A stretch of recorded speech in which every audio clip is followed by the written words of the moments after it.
last time Dynamite aired on a Saturday night was last summer, and Brody Lee destroyed Cody Rhodes to become the new TNT champion. And the question coming into tonight's episode was, would Jungle Boy do the same? Could Jungle Boy win the AEW World Championship from Kenny Omega in the main event and shock the world? Let me shake my magic 8-ball here. Let's pretend I had one. My magic 8-ball says no. No, he did not. But I thought it was a fantastic main event, at least until all of the people got in the ring when the match was over. That I wasn't really a fan of. This is your AEW Dynamite, special Saturday Night Dynamite review for June 26, 2021. I am the Solomonster. Thank God they are back on Wednesday night starting this week. An entire month of preemptions is finally over. Dynamite goes back to its normal time slot. And going back on the road, they were live tonight from Daly's Place in Jacksonville. They were live. This was not a taped show. Packed house at Daly's Place tonight. I don't know if they had the full 5,000, but they had a lot of people there. They were very loud, which is always a good thing. They were very loud all night long. This was the penultimate show at Daly's Place. One more left to go this Wednesday night. Less than a week, we're going to have another episode of Dynamite. This Wednesday, the 30th, back at Daly's Place one last time. As I said, I thought that there was a fantastic main event between Jungle Boy and Kenny Omega in the main event. I was also a big fan of the opener with Hangman Page and Powerhouse Hobbs. And you know what they say, it's about how you start and how you end. And judging by that criteria, I thought it was a good show because they started hot and they closed hot. All of the stuff in between, there was really nothing sensational on this show. It was a show. It was kind of there. You had matches like Matt Sydal in action against Dante Martin of Top Flight. You had Bear Bronson against Ethan Page. These are dark matches that they put on Dynamite. But I enjoyed the segment. There was a talking segment face-to-face in the ring with Konnan making his first live in-ring appearance on Dynamite, and Tully Blanchard to further the story between FTR and Santana and Ortiz. So they did move those stories along, but this was all about the open, and this was all about the end. That really is what defined this episode of Dynamite tonight. Hit that like button if you would be so kind. We're going to see if we can get that number up to around 300, if at all possible, here live tonight before we go off the air a little bit later on. Super chats are open. You may see them popping up on your screen as we go along. I will read each and every single message you guys send me. So if you want to support the channel, with or without a message or a question, you may do so. Or if you want to send a comment about tonight's show, you have a question for me, go ahead and put that in super chat form. I will read everything that you send me. And before we get into all of the AEW stuff tonight, I do want to make mention of one thing for those of you who are not aware, because I'm very excited about this, and I know some of you are too.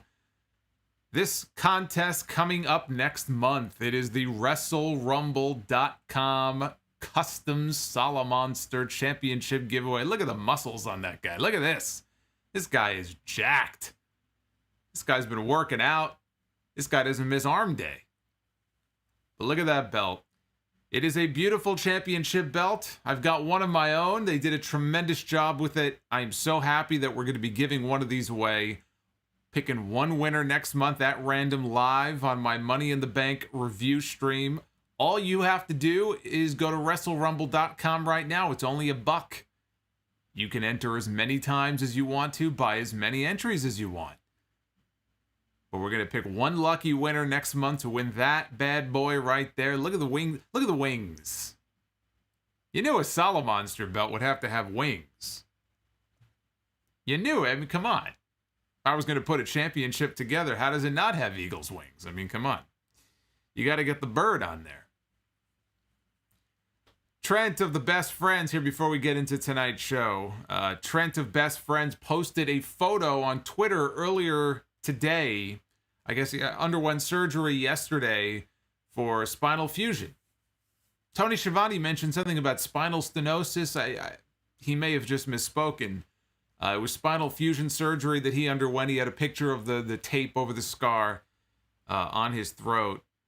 And he says it went well. That's going to put him on the shelf for a while. My guess is that's probably at least a year before we see Trent back in the ring again. I mean, we may see him back on TV sooner than that, but as far as being in action and getting physical, that's, I mean, at least 9 to 12 months, maybe longer if it was, full-on spinal fusion. So good luck to him. I'm sure that's not going to be a fun recovery. It's been a rough year for Trent.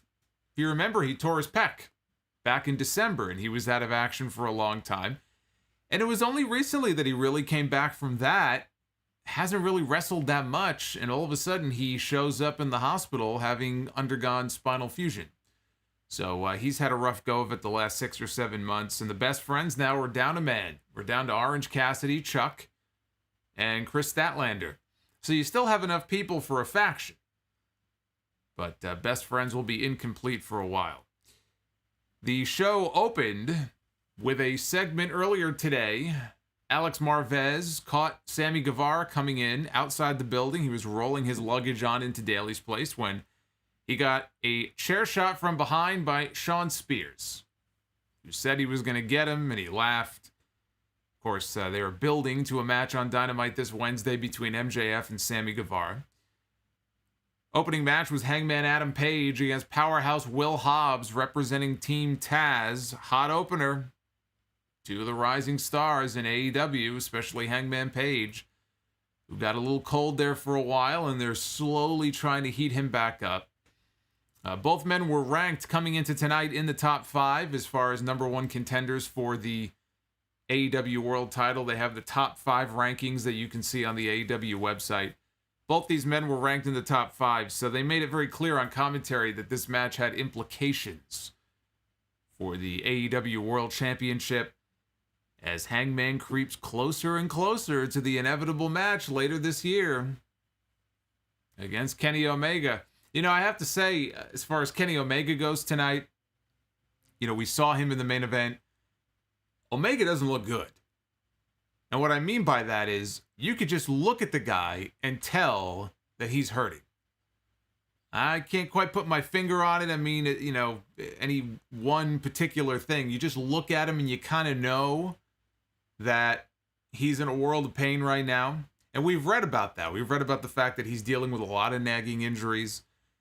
But this is the first time I really looked at him on television in a match and just thought to myself, this is a guy who is clearly dealing with injury issues.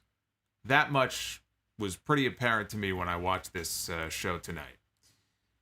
But Hangman got a cut on his head during the match. I didn't see how it happened, so he was cut open. It was nothing as bad as it was a few weeks ago. If you remember that Dynamite, I think it was the one right before Double or Nothing, where he got busted open. He had blood pouring down his face. He had the crimson mask on. It was nothing like that. He had a top rope moonsault to Hobbs for a near fall in the ring. Usually he hits that Orihara moonsault from the post out to the floor. This was a moonsault in the ring. Hobbs powered out of a suplex and leveled Page with a lariat. Hangman rolled out of the way of a diving headbutt, and he took down Hobbs with a lariat of his own for 2. Hobbs fought out of the Deadeye attempt, took Page down with a running crossbody for 2. And out comes Ricky Starks and Hook. Man, every time Hook comes out, we don't hear him speak. We've yet to see Hook wrestle a match on Dynamite. I don't know if he's done something on Dark. He looks like, every time he walks out there, he's like his dad. He looks pissed off at the world. Looks like he's just amped up for a fight. But, he's got a certain look about him where, again, he could, I don't know in the ring what he looks like. We haven't really seen him wrestle, but I don't know. He certainly has the whole pissed off demeanor down, like he's always in a fucking mood. So he comes out. Ricky Starks comes out. They have the FTW Championship. Brian Cage, though, comes out. And he takes his FTW title back. He takes it away from Ricky Starks. He pulls Starks' shirt off. Looked like he was going to powerbomb him. Starks got away. He starts grabbing his neck and pointing at his injured neck. And Brian Cage basically chases them to the back. The distraction allowed Hobbs to hit a gigantic spine buster on Hangman for a great near fall. This is a great looking spine buster and a great near fall to go with it. Page avoided a crossbody, hit a German suplex, and then finally hit the Deadeye for the win. Dropped Hobbs right on his head. Hangman wins. Hangman moves up the rankings a little bit more. This is going to continue to happen until he lands in the number one spot. I liked it a lot. I thought this was a really fun opener. The crowd was hot for it the entire time. They're into Hangman, so I liked it. We had Tony Schiavone in the ring for a face-to-face in the next segment with Tully Blanchard, who was already in the ring, and then Tony introduces Konnan. Tony used to call Konnan matches on WCW Monday Nitro, and now here he is bringing Konnan out to the ring. And, of course, Konnan was there on behalf of Santana and Ortiz. Tully Blanchard was there representing FTR. I thought this was great. I really did. And even, Tully Blanchard, he got roasted here by Konnan. But Tully is also no slouch on the mic. I mean, he held his own, but this was all about Konnan getting in some really good lines, some really good digs here at Tully Blanchard. Now, Konnan has had some health issues. Say Konnan. Konnan's last show aired on TBS last night. This is Konnan. Should get it right. Konnan has had some health issues. He's got kidney problems. If you remember, many years ago, he had a kidney transplant. Apparently, he's having issues now with his other kidney. He had COVID many months ago, and it hit him harder than most because he has pre-existing health issues. So he's been through the ringer. But he walked on down to the ring, and he took the mic, and that's the one thing that has not suffered. Maybe his body is falling apart. His body may be failing him, but his voice and his mouth still works as good as it has ever worked before. He was in fine form on the microphone. He said Santana and Ortiz cannot be intimidated. He said they've been shot, stabbed, strangled, kidnapped, and left for dead. He said North Carolina, where FTR is from, is where men are men and the sheep are scared. And it's nothing like the streets of New York City. He mentioned people of color being racially profiled and arrested at 5 times the rate of other white people, basically. Says gang members are hunting them down. It's a tough life for Santana and Ortiz. He said Tully is a mentor to FTR, but he is a father to Proud and Powerful. And Tully said that if he wanted to, he could bring FTR to the ring right now. And this would be the first and the final appearance in the ring on Dynamite for Konnan. And Konnan told Tully there was a job waiting for him as a Walmart greeter.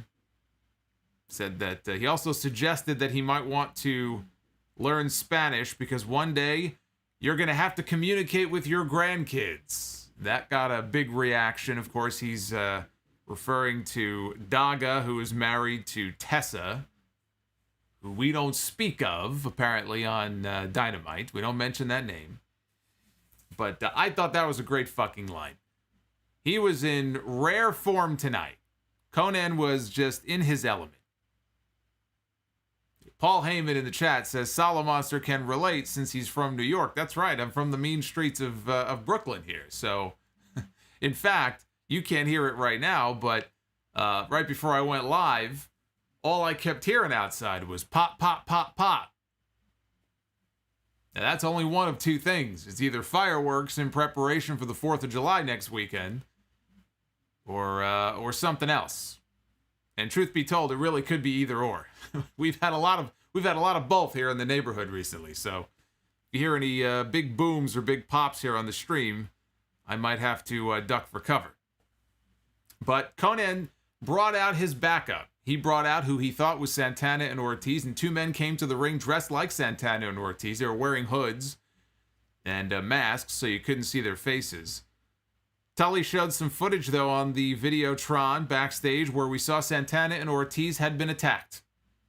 They had been attacked and they had been laid out. And then, of course, FTR revealed themselves to be the ones dressed like Proud and Powerful in the ring. And they attacked Konnan. They knocked him down. They started stomping on him. They gave him a spike pile driver. And it's weird because a few weeks ago on NXT, 67-year-old Ted DiBiase took a bump from LA Knight. And he, too, was getting the shit kicked out of him. And it surprised me because Ted DiBiase is 67 years old, and I don't believe that he's taken a bump in the ring in over 20 years. So it was very surprising for me to see him do that, right? Although the guy still knows how to take a flat back bump. It's almost as if he's done this before. Then on Dynamite, it was the last week, right? During the MMA, or after the MMA cage fight with Wardlow and Jake Hager, we saw Dean Malenko, 60-something-year-old Dean Malenko with Parkinson's disease, takes a bump in the ring, a shot to the face by MJF. All these old people, all these old dudes getting their asses kicked. And so here's Konnan. I don't know how old Konnan is. I mean, he's older. He's not 67 years old. But again, he's got all these health issues. And so it shocked me to see him take the bumps that he took in the ring. It was surprising. Hopefully, he knows what he's doing. But as I said, on the microphone, he couldn't be touched. And because of that, I thought this was a very entertaining segment. I enjoyed this. When you get two people on the microphone who are, as good on the stick as Tully Blanchard still is, even to this day, and Konnan clearly still is, and I know he's still got the podcast that he does and all that, but I was very surprised to see him taking bumps in the ring. We had Dante Martin of Top Flight against Matt Sydal. For the match, Vicky Guerrero came out before Sydal had a chance to come to the ring. She had that screeching voice. She was shouting, "Excuse me," which is so played out. First of all, it's fucking annoying. I guess that's the point of it. But it's not just annoying. It's like I said, it's so played out at this point. And Andrade comes out, and I still feel the same way I felt weeks ago. This combo just does not work for me. And I am hopeful that this announcement, this big surprise that they keep teasing, which they were coming out to reveal their big announcement. They had a big surprise for everybody. But then they got interrupted by the Sydal brothers who were on their way to the ring, and so Vicky and Andrade bailed.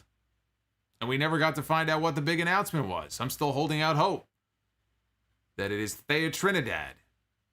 And if so, that she may in some way end up replacing Vicky, because she would be much better in this role working with Andrade. That's the combo I want. Vicky and Andrade I did not ask for. Thea and Andrade is the combo that I would like to see. I thought this was fine as a dark match. I mean, I guess they already had a dark match before this, or so I've been told. I think this was a rematch from a recent match they had on Dark.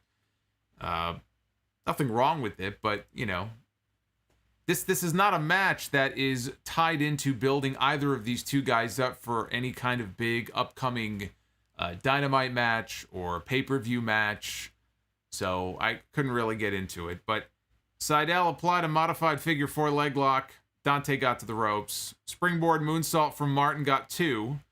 And they fought onto the top rope until Sydal sent him down to the mat. Follow through with a Meteora for another near fall.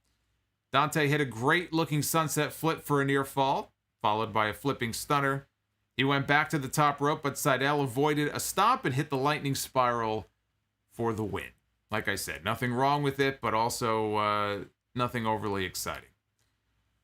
So in the back, Jungle Boy. This was his final chance to cut a promo before his big championship main event against Kenny Omega, and he was interrupted by Christian Cage. Can't even let the boy speak. He's got to eat into his promo time here. Christian walks up to him and agrees with him that this is the biggest night of his life. So Jungle Boy's family was there. They were ringside for the main event. His mom was there. But Christian said Jungle Boy shouldn't just be happy to be there. He should be a little bit pissed off because Kenny Omega doesn't believe in him. He doesn't believe that he belongs. He doesn't believe that he deserves this shot at the AEW World title. Told Jungle Boy to go shock the fans again, just like he did in the Casino Battle Royal, a Double or Nothing, and win the championship. And I was left when this segment was over thinking, as I mentioned a few weeks ago, where I thought this was going to be going, which is that Christian was going to end up costing him, either by accident or on purpose, the AEW World title, which did not happen. Although we did see Christian again later in the show. Jade Cargill. We had a quick segment here with Jade Cargill and her manager, Mark Sterling. Smart Mark, that's what they're calling him, which I think is kind of clever. Smart Mark Sterling. advertising the Jade brand and that they have reached a deal. They have reached an agreement with ShopAEW.com. They have a promo code now all set up for her that you can get 10% off all of her merch. That and the letter B is the promo code. And he was showing off a Dark Order shirt. He goes, they have shirts for the Dark Order, and he went to go rip it. And of course, he's a fucking weakling, so he couldn't rip it. So she took the shirt out of his hand, and at the end of the promo, she ripped the shirt in half and said, "I'm that bitch." And oh my God, this woman, she looked amazing in this segment. That's all I can say. She looked like $1 million and then some. I am fully on the bandwagon here. We haven't seen her in the ring recently a whole lot. She is still new at this. Although in the matches that we have seen her in, she hasn't embarrassed herself. I think so far they're using her very smartly. Although she's going to have to be back in the ring on Dynamite soon. But, wow. Jade Cargill, what more can be said? She's one of a kind. So we had a backstage interview. Alex Marvez was with The Pinnacle, with MJF, who talked about attacking Chris Jericho and having Shawn Spears earlier in the night attack Sammy Guevara outside. He doesn't understand why people are upset about him attacking Dean Malenko, the old guy with a bad heart and Parkinson's, he said. Said the fans should be thanking him because he gave Malenko an early retirement. And at that point, Jericho and the Inner Circle attacked. Big brawl broke out. They brawled out through the tunnel, down to the ring. Pinnacle took control. They had the numbers advantage. And MJF and Shawn Spears were setting up to injure Chris Jericho's arm. Jericho's injured arm with the chair. But Sammy Guevara ran out. He took everybody out. He had a chair in his hand. He hit Wardlow with the chair. He hit Shawn Spears in the elbow with the chair. And MJF fled up the ramp. This place was going nuts for Sammy Guevara. Sammy Guevara was over like gangbuster. And you know what I love about this? The three people on this show, in my opinion, the three people who were the most over on the entire show, are the three young faces, the three young baby faces, who I think this company can build around. The only one missing was Darby Allin, who was not on this show. He was selling the beating from Scorpio Sky and Ethan Page in that handicap match last week. But the three most over faces on the show, Hangman Page, Sammy Guevara, and Jungle Boy. And I've said before, you take those guys, you throw Darby Allin in the mix, right? You can find a few others as well, but those are the main young faces who aren't as established as your Christian Cages and your Chris Jerichos and people like, or even Kenny Omega, right? But these are the guys that you want to be over because these are the ones that you want to build your company around. It's like having homegrown talent here. And the fans were into Sammy, chanting his name. Sammy cut a promo, said that AEW chose the wrong guy for the action figures and the posters. On Wednesday, he's going to show MJF that he is the best ever. And he knows it. This was really, honestly, this was the first time that Sammy came across to me as someone like a top babyface that at some point you can slot in that number one babyface slot and potentially build around. This was the first time I felt that way about Sammy Guevara. And it was only fairly recently that the Inner Circle went babyface in the first place. But first time that he showed he could be a top babyface in this company with the reaction that he got here. It was very over. We had a backstage promo from Miro, the TNT champion, who made sure to thank God for making him strong and for keeping his hot wife so flexible. Well, I mean, that is it's definitely something to be thankful for. He said the bravest thing that Brian Pillman Jr. ever did was thinking about attacking Miro. And the stupidest thing he ever did was actually going through with it. And they meet this Wednesday for the TNT Championship. I like these Miro promos. You know, he keeps it short and simple. He's got some amusing little lines in there. But when he gets serious and he's got his little one-liners and everything, he's good. He's good. He really doesn't even need anybody with him. Right? There's been talk about Lana coming in and putting him and Lana back together. And I think they would have great chemistry. I mean, obviously they have great chemistry in other ways, but you could do it, but I don't think he needs anybody. I think he can do just fine on his own. It's not like the Alexander Rusev days where he's just kind of grunting and, you know, not really doing any of the talking for himself. Now he can do the talking for himself. He doesn't really need a manager. So I don't know what Lana's plans are or not. I don't know that she's really needed here. We had All Ego. Ethan Page. One-on-one against Bear Bronson. With Rodimus Prime dropping a $35 super chat. The Hayabusa Monster super chat. One of my favorites. Thank you, Sarah. Thank you, Rodimus. We will get to your super chat and everybody else's in a little bit when I read all of your messages. So if you have questions, now's the time to get them in. And I will do my best to answer them. But we had Ethan Page one-on-one against Bear Bronson. I thought the Bear looked good here. The big man looked good, even though you knew he had no chance of winning. Of course, he had to do a tope because it's a reflex action with these guys. But when he did it, Scorpio Sky pushed Page out of harm's way. He took the brunt of the move. So Scorpio Sky on the outside took a bullet for his partner. And with the referee distracted, Sky blindsided Bronson. That allowed Page to take control heading into the commercial break. They come back and Bronson fought out of the Ego's edge, hit a seated splash. He just dropped down and sat right on top of the guy, Rikishi style, for a 2 count. So they fought on the top rope. Page hit a superplex. Bronson came back with a black hole slam for a near fall. He went to go to the top rope. Scorpio Sky tried to interfere. Bear Boulder. The other bear. We have Bear Bronson. We have Bear Boulder. Got Yogi Bear. Got a lot of different bears. Black bears. Da bears. But his partner, Bear Boulder, was outside the ring. He chased off Scorpio Sky. Meanwhile, Page delivered a low blow. Referee was distracted. He didn't see it. And so with Bear Bronson up on the ropes, he got caught with a low blow. Ethan Page delivered the Ego's edge to a 265-pound man. Now, he did not pick him up. He just, he was already on the ropes, and he sort of grabbed him, and he did it, but he still had to hold him up there for a few seconds before he threw him.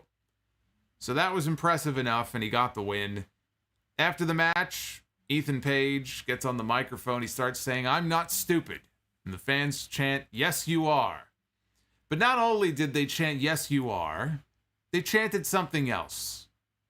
They chanted something else that made my skin crawl. Because it's been so long.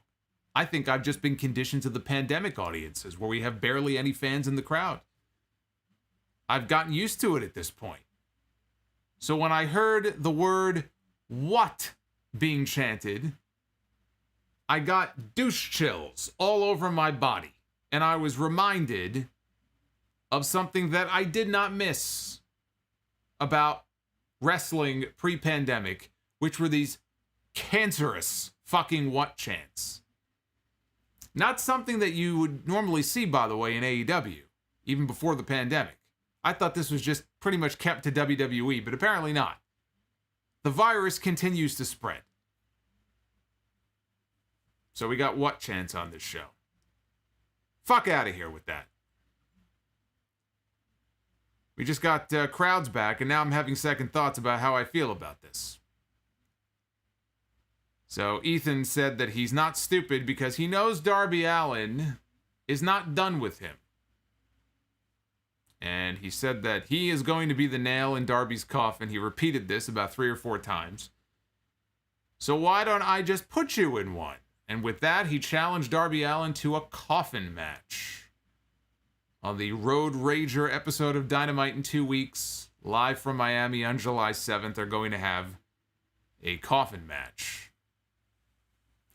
Good luck trying to top the Grave Consequences match from Lucha Underground with Mil Muertes and Phoenix. Still the greatest casket match that I have ever seen. If this can come anywhere close to that, we're in for a treat in 2 weeks. We had Kris Statlander with Orange Cassidy in her corner against the Bunny with the Blade. I did not see the Butcher. I only saw the Blade, Bunny's husband, outside the ring. Statlander hit a Blue Thunder Bomb, but only got two out of it. Somewhere Michael Cole got a tingle down his leg when he heard the words Blue Thunder Bomb. I mean, not that he watches this show, but it's almost like he doesn't have to be watching. It's like a sixth sense type of thing. It's like you hear when somebody's talking about you, you get like a ringing in your ear, right? Same thing. If somebody is executing a Blue Thunder Bomb or shouting Blue Thunder Bomb, Michael Cole, his ears perk up like antenna. He gets a fucking thrill down his leg. Because to Michael Cole, everything is a Blue Thunder Bomb. That's just the way it is. Statlander climbed to the second rope. Bunny pulled her down, though, and hit a super kick. Blade distracted the referee, tossed Bunny the brass knucks. So now she's got the brass knuckles. But Orange Cassidy stole them away from her, stuck them down his pants. You know, in most companies, that would be considered sexual harassment. I'm just saying. Statlander hit the Big Bang Theory for the win. After the match, the Blade took out Cassidy. Actually, he nailed Cassidy. And the impact of that knocked Cassidy into Statlander, which knocked her down to the mat. Jack Evans and Angelico ran down, held Cassidy so the Blade could clobber him with the brass knucks, and they left him laying. So I thought the match was good. I thought Statlander looked good. The Bunny was the Bunny, and there you go. Not much more to it than that. Backstage, QT Marshall was interviewed earlier in the day by Tony Schiavone, and he complained about Brock Anderson getting a spotlight after his big first match on Dynamite, picked up the big win. Everybody's making a big deal about Brock. But he points out that nobody made a big deal after he pinned Cody Rhodes a few weeks ago. He said he hopes Cody gets cast in a Hollywood film so that he never has to see him ever again.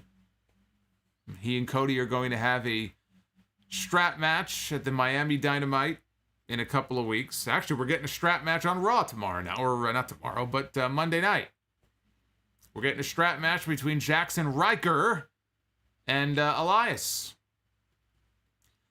And as I think about this, you guys know I'm not the biggest QT Marshall fan, but I am hardly a fan of Elias or Jackson Riker. I am looking at the paint on my wall here. I don't believe these walls have actually been painted probably in about, 15 years maybe, 12 years, something like that. So it's long since dried. I would much rather sit here and just stare at the wall, at the dry paint, than watch Elias against Jackson Riker. So if I had to do a buy or sell on which strap match I'm looking forward to the least or the most, by default, I'd have to go with Cody and QT Marshall. Looking forward to that far more than I am Elias and Jackson Riker on Monday. We had a pre-tape promo from earlier in the day with Brian Pillman Jr., accusing Miro of picking fights he thinks he can win just to pad his ego. Pillman said that he was always going to fight for his friends, and he will check Miro's ego when he defeats him for the TNT Championship.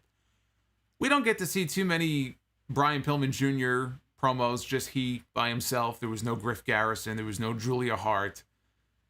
And I thought he did a good job here. I thought he showed a good amount of fire in this promo. A lot of passion. So, yeah, you want to get... That's the thing with the younger guys, right?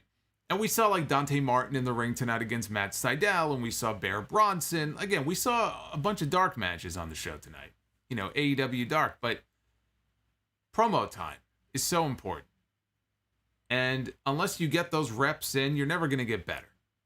So it's nice to see a segment like this where it looks like Pillman has actually improved, So I'd like to see more of these younger guys get promo time, and let's see what they got. The only way you get better is practice and repetitions.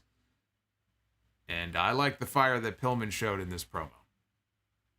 And then it was time for our main event of the evening. for the AEW World Championship. Kenny Omega defending against Jungle Boy. Referee Paul Turner ejected Luchasaurus and Marco Stunt from ringside at the very beginning of this, as he did Anderson and Gallows. He wanted to keep this a fair one-on-one fight. Jungle Boy was super over with the audience. In fact, the two people who were the most over were Jungle Boy and Sammy Guevara, with the Hangman Page not too far behind them. So there's a lot of chain wrestling early on, and Jungle Boy is hitting some fancy moves. He's frustrating Kenny Omega in different spots. They go to break. We come back from break. Jungle Boy drops Omega with a brain buster. Now he's building up a house of fire. Jungle Boy hits an elbow suicida. Immediately gets back in the ring. Hits a tope suicida. Excalibur was about to explode from all the... He was about to commit suicida live on the air with all the suicidas that we were getting here. Hits a tornado DDT and then a tope con hero. Out over the top rope onto Omega.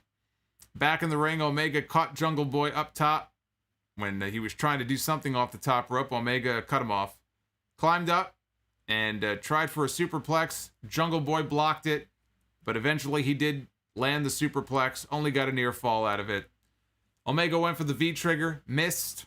Standing switch by Jungle Boy, Snapdragon by Omega, followed by a V-trigger, and that one definitely connected. There were some brutal looking and sounding V-triggers here. He must have hit about 15 of these fucking things. That's the one thing about, when it comes to the V-triggers with Omega, he kind of overdoes it, as he did here in this match. Jungle Boy countered the one-winged angel attempt into a poison Rana, but he did eventually, Omega that is, hit a V-trigger again, followed by a power bomb and another V-trigger. And again, Jungle Boy kicks out. Jungle Boy will not give up. He's the scrappy underdog here, and the crowd is into it. The crowd is willing him on. They badly wanted to see this guy walk out of here with the upset win and become the AEW champion. Omega goes for another knee. Jungle Boy rolls through, locks on his snare trap submission. Good Brothers, they come out onto the ramp. They don't run into the ring, but they come out onto the ramp and they're trying to cheer on Omega, trying to, rally him. Jurassic Express, though, and Frankie Kazarian, they're out to attack, chase away the Good Brothers. Both men in the ring now, they're exchanging shots left and right. Jungle Boy hits a hell of a fucking lariat to take Omega down to the mat. But Omega comes back with a brainbuster for a near fall. One-winged angel attempt again, countered into a stacked pin attempt. Omega kicks out, but the snare trap is locked back on, and Omega is trying to get out of this thing. He is grabbing at Jungle Boy's hair. He gouged his eyes. You do what you gotta do when you're the champion, right? Look, if I were defending my Solomonster belt, I would do anything. Like Bobby Heenan once said in the Royal Rumble back in '92, I'd do that to my grandmother if I had to. So would I. That's a hell of a fucking belt. That's why you all need to go to Wrestle Rumble and get in on this contest. I wouldn't lie to you. This is a fucking cool belt. I don't care if it's my grandmother or if it's a cousin of mine, little old lady crossing the street. I don't care. You do what you got to do to win. You do what you got to do to stay number one and to be the champion. That's what Kenny Omega was doing here in this match. So he gouged his way out of the hold. Jungle Boy was setting up for a top rope Hurricane Rana, but Omega yanked him down and he fell face first, right on the top turnbuckle. Omega delivers a running V-trigger right to the guy's back. And Omega hits the Tiger Driver 98, but again, Jungle Boy kicks out. But this time, Kenny Omega has had enough. He gets him off with a one-winged angel. He hits it. That is the most protected move in all of AEW. Nobody in AEW so far has kicked out of the one-winged angel. In fact, I'm trying to think back to New Japan, and correct me if I'm wrong, but I believe Okada, right, is the only person to ever kick out of the one-winged angel. So even going back to his days in New Japan, that one-winged angel is the most protected move in all of wrestling. It's good. It's nice to see a finishing hold that's actually not kicked out of 1,000 times. So he hits the one-winged angel. That's all she wrote for Jungle Boy. Thanks for coming. Omega has the title. He's going to waffle Jungle Boy with it as Jungle Boy is staggering back up to his feet. Christian Cage, though, runs in to attack the champion. And then out comes the Hardy family office, who Christian Cage has been feuding with in recent weeks. Matt Hardy clotheslines Christian, sets up for the twist of fate, but Christian goes to turn it into a kill switch, and as he is turning around to go get himself into position for the kill switch, the Young Bucks are waiting for him with stereo super kicks, and then Matt Hardy hits a twist of fate anyway, and the Hardy family office celebrates with the Elite to close out the show. Look at this, Jared M. with the $45, look at this, the cross-eyed Solomonster Super Chat. Look at that. There you go. You know, when I was younger, my parents told me that if I kept doing that, my eyes were going to freeze in that position. It scared the fuck out of me, and I never did it again until just recently. Because they scared the life out of me, thinking that one day I would be doing this, and my eyes would freeze in that position, and I would look like that for the rest of my life, look like Shawn Michaels for the rest of my life. Can't have that. You can't have that. But the show ended with all of the heels celebrating together. I could have done without the dozen or so people that ran in when this match was over. I really don't care about Matt Hardy feuding with Christian. I don't give a shit. That is not what I want to see. I want to see Christian in there with Jungle Boy. I want to see Christian in there with Ricky Starks once he's recovered. I want to see Christian and Kenny Omega eventually. I think they'll have a title match. You could even do it on TV. It doesn't have to be a pay-per-view main event. That's what I want to see. I have no interest in going back to the well from the WWE days, only now they're how many years older and Matt Hardy can barely move? I don't want to see Christian one-on-one with Matt Hardy. I have no interest in this. And I don't know why this had to take place when this match was over. So that's getting a little tiresome here. But I thought it was a fantastic main event. Even though the outcome was never in doubt, nobody ever, I think, really expected that he would walk away, Jungle Boy, with the championship. The fans in the building tonight, they bought into it. They were buying into those near falls, man. They were trying to get behind Jungle Boy because they love him. They love this kid. So I thought the match was excellent. But Kenny Omega definitely looks like he's in pain. There's just something about him. He looks like he is hurting right now. And by all accounts, he is. He's trying to gut through various injuries. I mean, the guy's got like 4 championships, right? He's the Impact champion. He's the AAA Mega champion. He's the AEW champion. So he's got a lot of responsibility on his shoulders right now. But whenever you see Omega on TV, and we didn't see it tonight, but there are a lot of times where, there's a lot of times where you'll see cupping marks on his back. That's a treatment that is meant, I believe, to relieve pain. So whenever you see the cupping marks, I mean, that right there is kind of a telltale sign that he's probably not feeling too good. But Dynamite this Wednesday, like I said, I'm going to be live with you again. We're going back to our regular schedule. Hallelujah. Solomonster back live on Wednesday nights at 10 p.m. after Dynamite. So this Wednesday, the Dynamite card looks like this. We're going to get MJF one-on-one with Sammy Guevara. The Young Bucks against Eddie Kingston and Penta El Cero Miedo, non-title, but if they win, they will earn themselves an AEW Tag Team title opportunity. And Dr. Britt Baker tags with Rebel against Nyla Rose and Vicky Guerrero, and I am hoping against hope that match does not go through as it currently stands. I do not need to see Vicky Guerrero in a match. I think the last match that I saw Vicky Guerrero in was probably a mud wrestling match against Stephanie McMahon. Believe that was the night that Vicky lost, and that was her swan song in WWE many years ago. We don't need to see Vicky Guerrero in the ring. But as of this moment, we are going to on Wednesday. Hopefully that will change. Maybe Thea will show up and she'll take her spot. Who knows? What did you guys think of this show tonight? Let's take a look at the Twitter poll and find out. The Twitter poll brings positive results in the form of an 82% thumbs up rating from you guys so far about the show tonight. We already have over 700 votes in and about 18% thumbs down. So the consensus is highly positive so far about this AEW show. Let's get those likes up, by the way.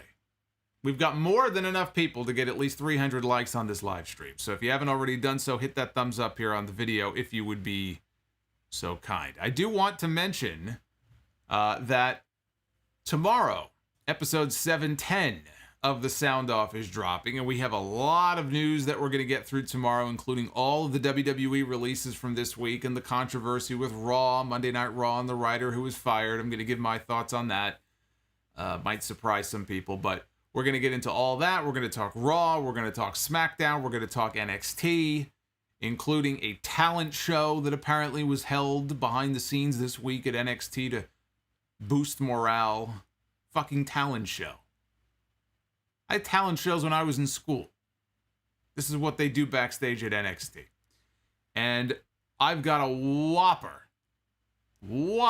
of a history segment for you this week. I did not realize coming into this week how much fucking history there was. I knew that this was the birth of Austin 316.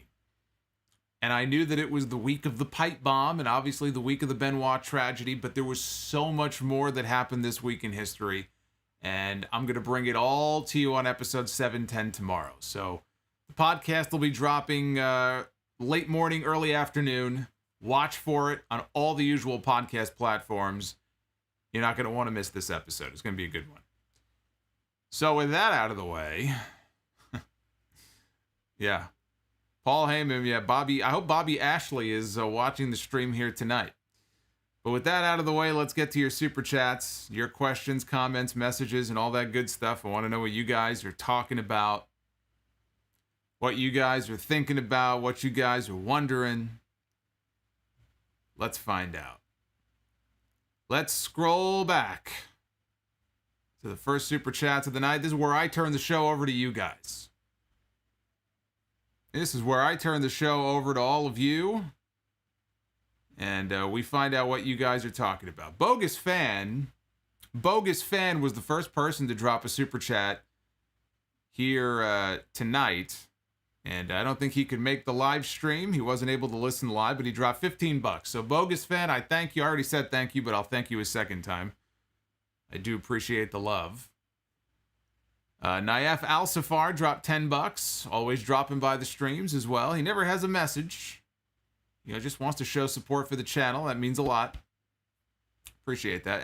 As it does all my channel members. I haven't mentioned it here tonight so far, but if you would like to become a channel member, you can hit that join button down below. Gives you exclusive access to our Sound Off Discord server. The top tier members have access to retro audio not found anywhere else. A lot of cool stuff on there, so consider doing that. Ryan Spies with a $5 super chat. Mark Sterling is the best character on this show. You misspelled Jade Cargill. How are you going to put Mark Sterling above Jade Cargill, the woman that he manages? Did you see Jade tonight? Just, can we go back to this for a second? Jade Cargill. Holy crap. Wow. Jacob Donnelly with the $10 super chat. Guys like Jungle Boy, MJF, Sammy, as Batista gets a blowjob here. Covering up my super chat. Guys like Jungle Boy, MJF, Sammy Guevara, and Darby Allin are the reason I love this company. AEW has a bright future. Well, exactly what I said earlier. They are the future of this company. 3 years down the road, 5 years, throw Hangman in there, throw, probably, honestly, even a guy like a Powerhouse Hobbs, I think he's got a huge upside in this company. You got a lot of people like that on the AEW roster. That's a good thing. Ryan Spies. Oh no, Lily. Lily the doll. Paul Heyman, what have you done? Dropping a super chat here. As Lily the doll. appears here on my stream. I thought Lily was putting time out. What is she doing here on my stream? I don't like seeing that.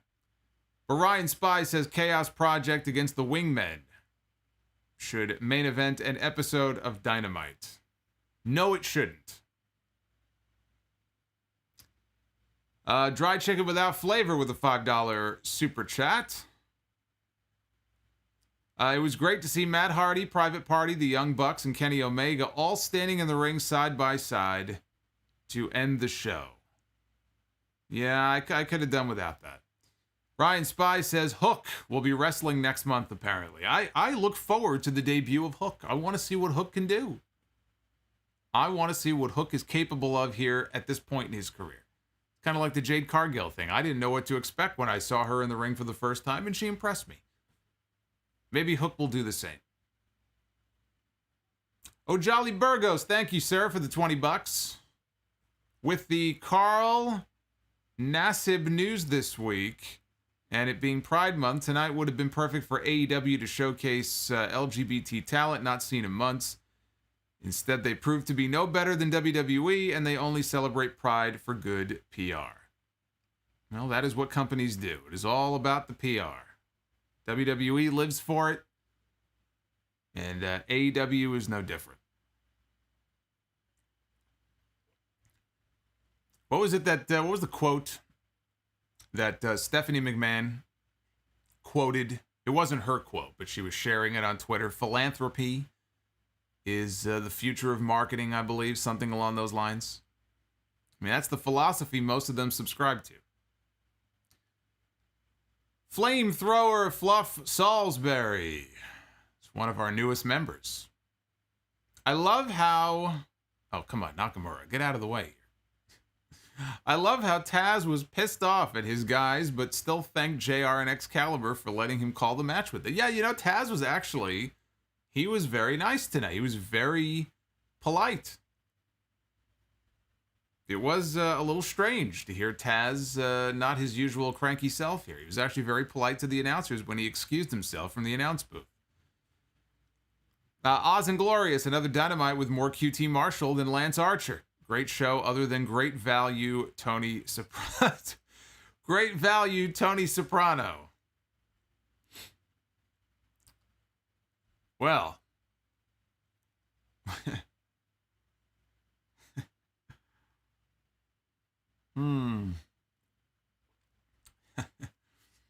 Great value. I don't even know that I would ever make that comparison. I don't think Tony Soprano and QT Marshall should be mentioned in the same sentence together. It's almost an insult to Tony Soprano.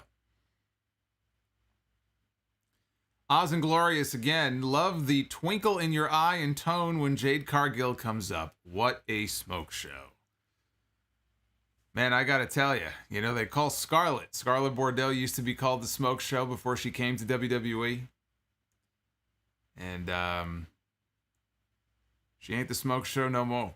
She ain't the Smoke Show no mo. No siree. Off Leather Wings, the real brand split in WWE is not between Raw and SmackDown. It's between the main roster and NXT, plus NXT UK and whatever is left of 205 Live. Yeah, 205 Live is basically dead. When you fire about 80% of the show's roster, it's a fucking dead brand.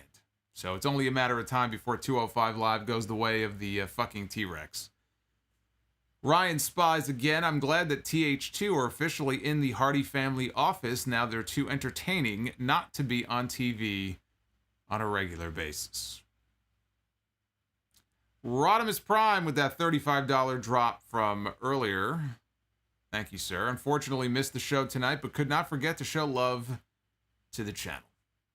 As the living legend Larry Zbyszko used to do on Nitro. He used to do that little salute. I salute you. I give you the Zbyszko salute.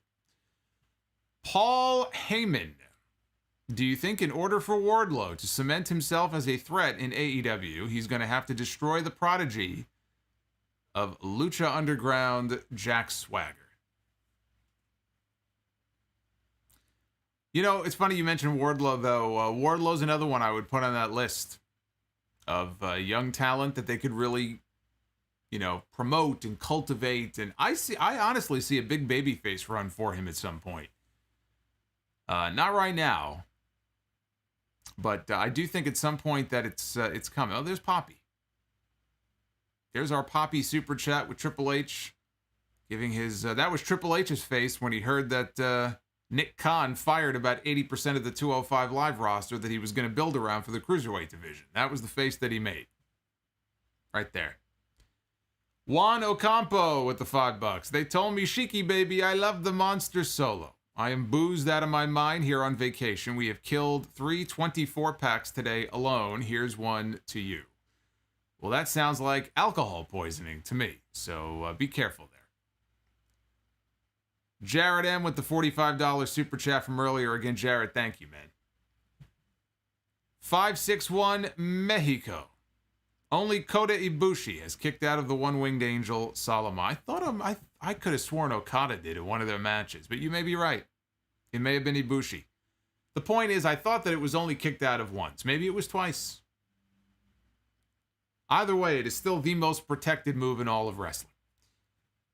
Dr. NXT Scorpio. AEW seems to love doing these run-ins with a bunch of guys or someone during or after a match quite a lot. Yes, it is one of my little pet peeves with what they do. Ken terminated by DQ with the $5. When Harvey Whippleman had a better mud match than Vicky Guerrero, that says a lot. I agree, Solomonster. No one wants to see Vicky in AEW. Let's be polite now. Don't be a douchebag.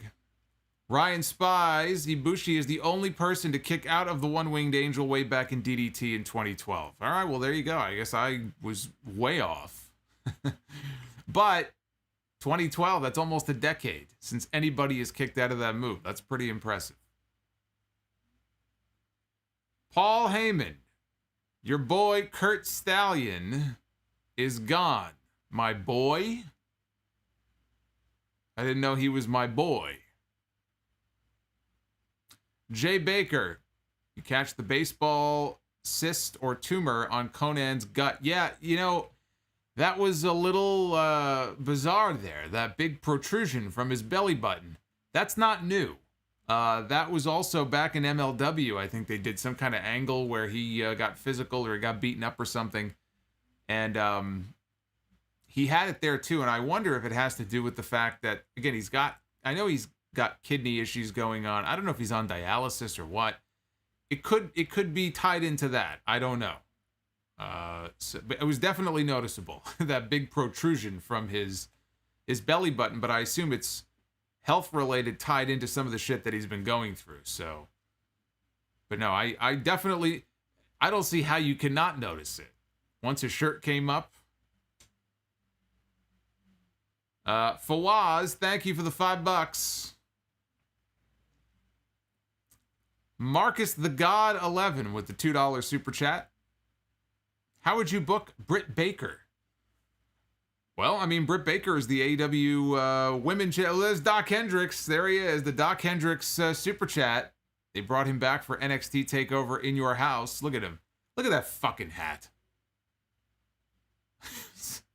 That's terrible. Oh my God. How would I book Britt Baker? I mean, I pretty much booked her out before she won the championship. I booked out the whole scenario to get her to the title. Now that she has it, she's got to hold on to it for a while. But I would build to Thunder Rosa, who we haven't seen. You'll notice we haven't seen Thunder Rosa on AEW television recently. But I'm sure she's coming back. Maybe when her contract with the NWA is up later this year, she'll sign officially with AEW. But if it were me, I would build to an eventual rematch between her and Thunder Rosa and have Thunder Rosa win the championship from her. In the meantime, I would have Britt Baker just keep mowing women down left and right. I can't tell you who because I don't have the full women's roster in front of me. I don't know exactly who they have access to at the moment. I don't have the rankings in front of me. I mean, you also have Jade Cargill. And the Jade Cargill is a heel. Jade Cargill is also not ready to be the champion yet. So I wouldn't, put her in the ring with Britt Baker, but I would build to the eventual rematch with Thunder Rosa, but you've got to put distance between them, right? That's not going to be until much later on. Right now, she just needs to rack up wins. Just like Roman Reigns has been doing. Look at what Roman Reigns has been doing. He's been mowing down everybody on that SmackDown roster. There's nobody left. That's why they had to bring back Edge, and they're going to bring back John Cena because he's beating everybody else. But that's what Britt Baker needs to do with the women's division in AEW. Oz and Glorious, who is the better heel right now in wrestling, Jay White or Tony Khan for putting QT Marshall on TV every week? I would say whoever's in charge of putting Monday Night Raw together. Actually, this was one of the, I don't say much better, but this week's Raw actually wasn't as horrendous as it usually is. But whoever is responsible largely for putting on Monday Night Raw every week, that person is the ultimate heel in wrestling. In this example here, I would say Jay White's a great fucking heel.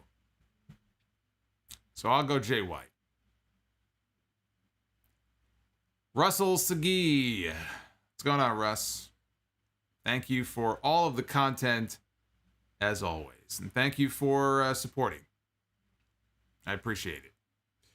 I appreciate you. All of your Super Chat support. Let me throw this up one more time here. For those who may have joined late, may have missed it, you can get in on the WrestleRumble.com contest, which is ongoing as we speak. And the night of the Money in the Bank pay-per-view, July 18, I believe, I will be picking one lucky winner live on the air during my review to win that replica Solomonster custom championship belt. So go to WrestleRumble.com. You can buy your entry. It's only $1 to enter. One young buck is all it costs.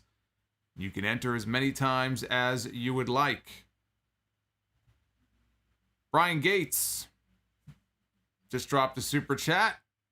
Should be popping up on the screen here any moment. Shout out to Solomonster. Stay safe. Well, Brian, shout out to you as well. Wherever you may be. I say it at the end of my podcast every week. It's been my signature sign-off now for years. Be well and stay safe. I wish that to you as well. Fawaz dropping another super chat. Hey, man, it's your Saudi source. Keep it up. Oh, it's our source from Saudi Arabia. Getting ready for that next WWE Crown Jewel show whenever it may come. I'm sure it's going to be coming up this fall at some point. I'm sure they'll be back in Saudi Arabia later this year. Oz and Glorious dropped $5 here and wants to know, why do we never hear about Serena Deeb?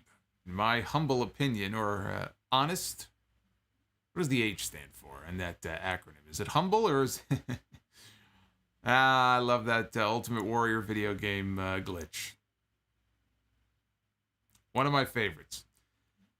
But in his opinion, she is the best on AEW's women's roster. Her feud with Thunder Rosa in the NWA right now is great. Yes, Serena is very, as much as she gets her props from people, I still think that she is very underrated.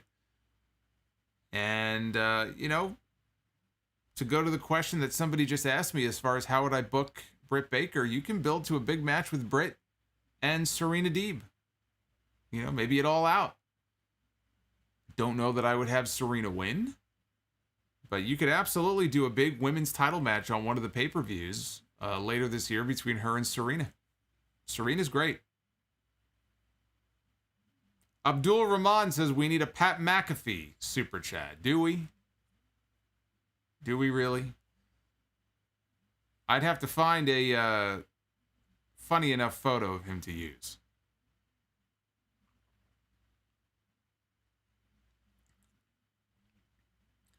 So where are we here? We're about an hour in. We're very economical with our time here tonight. Everybody's out, hanging out on a Saturday night.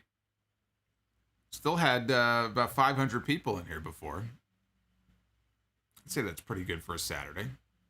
It's not our usual Wednesday. It's going to be very interesting to see if AEW recovers ratings-wise after being out of their time slot for so long. It's not going to be an overnight thing. It's going to maybe take them a little while to get that audience back to where it was before the all the delays and everything. It's a shitty situation for them to be in. When you're knocked out of your usual time slot for a week, that's bad enough. But for an entire month, that's never a good thing. Marcus the God with a $5 super chat. Britt Baker continued. Let's see. Defeated Nyla at one of the July shows and then defeats Hikaru at the Pittsburgh show in August and defeats Serena Deeb at All Out. So that is how he would book Britt Baker. She beats Nyla, then Hikaru. Yeah, but we already saw her in Shida. I wouldn't go back to that so fast. But, you know, her against Serena at All Out, I agree with that. I think that's definitely a match that they could do. Yeah, Serena Deeb would probably give her one of the best matches that she's done, that she's had yet in her AEW career. You put the two of them together in the ring, I think it would end up being one of Britt's best matches. A Sunday morning SmackDown. It's not Sunday morning yet, almost, but not quite. Bearwolf says, is it just me or does Daly's Place look like an updated Impact Zone? I like Daly's Place when it's converted the way it was tonight. I got sick of it the other way with the double tunnel. But the way they had it set up tonight, like they did for the pay-per-view, I think it looks great, especially when you have the sun going down and it's getting a little bit darker and you see the sun setting off in the distance. It really is a great setting for a show. It's just that they've been there for so long. You know, there's an old expression, how can I miss you if you don't go away? I think if they leave the venue for a while, eventually they come back and it'll be like new again. But it is actually a nice venue for a wrestling show. It is Sunday morning solo, says J-Dub. Well, maybe where you are, but here in New York, it is not Sunday morning yet. Oz and Glorious, will you be at Arthur Ashe in September for Dynamite? We'll see. We'll see.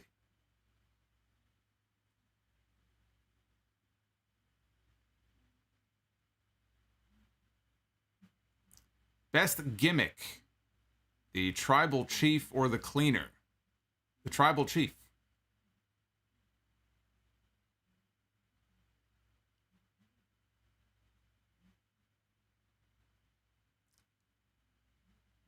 Solomonster as Nia Jax's manager? Why would you even suggest such a thing? I don't want the job. I don't want that job. Oh boy. Juan says he's got 6 more 24 packs in his car for tomorrow and Monday. Juan, you're going to age your liver by about 20 years in one weekend. Now, either you're celebrating or you're depressed as fuck. I don't know what the occasion is here. But you need to be careful. And J-Dub says, the Goon is the best gimmick. Yeah, Bash 8 just woke up. Well, brother, you missed a great review. But my recommendation is to go back and watch the first and the final match on Dynamite tonight. That's all you need to watch. Maybe throw in the Konnan segment with Tully Blanchard, and then you're good to go. You don't have to watch anything else from tonight. Oh my God. Bearwolf said, Omega looked like QT Marshall with long hair tonight. Oh my God. Well, you guys are brutal. You guys are brutal. You guys have no mercy, you know that?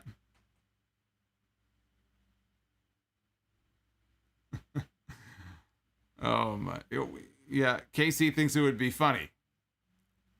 It would be funny to see me as the boy toy for Nia Jax. Doesn't she have Reginald? Isn't that enough? I hear Reginald is a favorite of Vince McMahon's. Oh, great. Wonderful.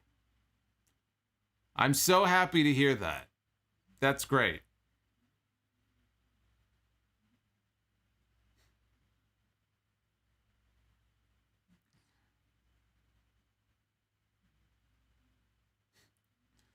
Buy or sell on which time would have been better to turn Cena heel? After Unforgiven in 2006 or after WrestleMania 28 in 2012? After WrestleMania 28.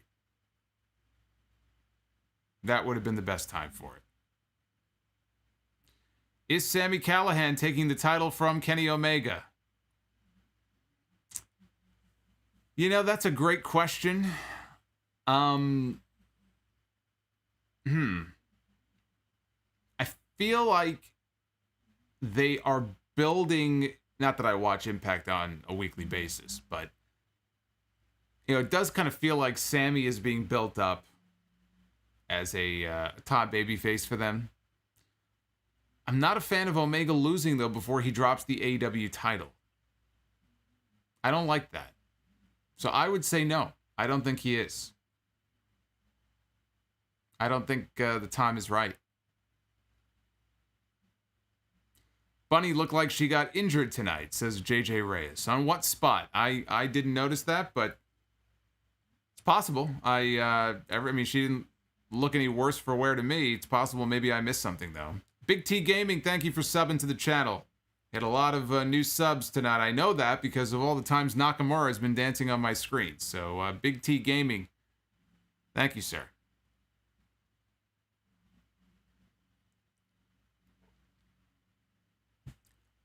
Any chance that AEW might give Killian Dane a look? It's possible. He's a talented big man. I think he'll do well wherever he goes. Big Damo, right? John China or John Cena.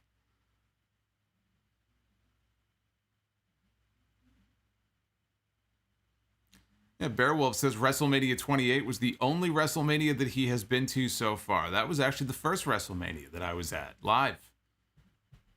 For all the WrestleManias, even the ones in New York. Yeah, I went to the first Fan Fest in 94 when they came to the Garden, but we couldn't afford tickets to go to the actual show. So 28 in Miami was my first live Mania as well.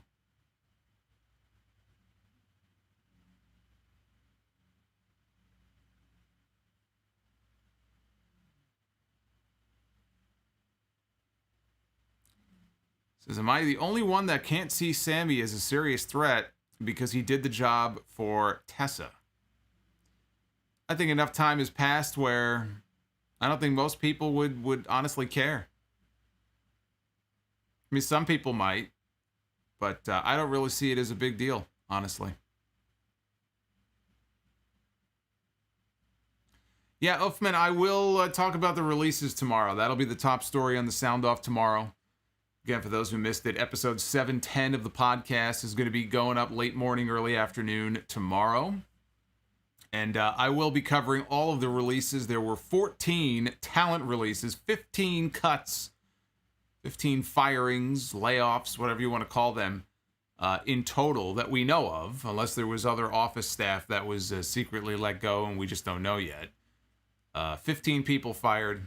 I will be covering all of that tomorrow on the show, covering all the shows this week. Edge is back. Things are perfectly set up now for the match that I called weeks ago when I laid out my SummerSlam fantasy card. Edge one-on-one against Seth Rollins. That is going to be the match at SummerSlam. Guaranteed. Talk about all that tomorrow. You get a full podcast tomorrow.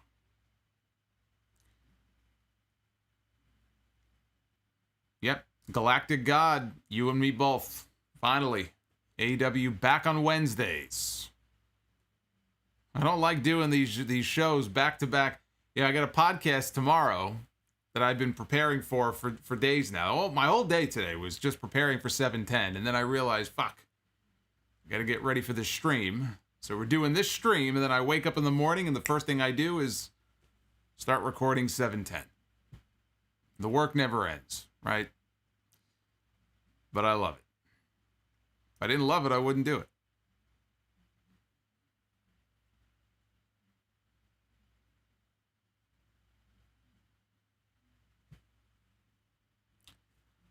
Michael Cuomo. Did Bulldog ever beat Shawn? Shawn beat Bulldog for the IC in 92. Shawn and Austin beat him and Owen for the tag titles and beat him for the European title later that year and eliminated him to win the Royal Rumble in 95. I don't believe that the Bulldog ever did beat Shawn. The Bulldog was supposed to beat Shawn at One Night Only in 97. That European title match. And then Shawn got the finish changed. Remember the Bulldog had his sister there who was dying of cancer, and they all thought he was going to win the championship, and then he didn't, and everybody was very upset. So that he was supposed to win, and he never did. So I don't believe the Bulldog ever did beat Shawn. Skywalker, when will we see the debut of Blue Kane in AEW? And will the WWE bring back the original Kane as a response to Blue Kane in AEW? Blue Kane against the Big Show. I don't know what you're talking about. Blue Kane? We almost got Green Kane when he was in DX. I think there was talk of him having green gear. I don't know how I would have felt about that if Kane would have come out in green gear when he was with DX and X-Pac and all that. Would have reminded me too much of the Christmas creature. Lakers Pats 1. QT Marshall for AEW champion ratings draw. 561 Mexico. Buy or sell Bloodsport or Over the Top? Neither. I do not watch either one. So I can't vote. I can't vote for something I don't watch. Yeah, I'm wondering what Blue Kane is. I think the person who sent that in might be taking some little blue pill, and I don't mean boner pills. I mean the blue meth that Breaking Bad, Walter White that he used to cook, the blue stuff.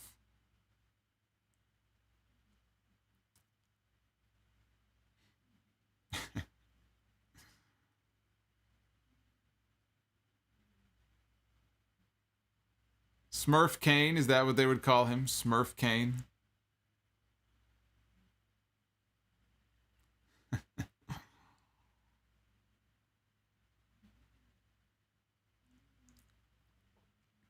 Oh my goodness.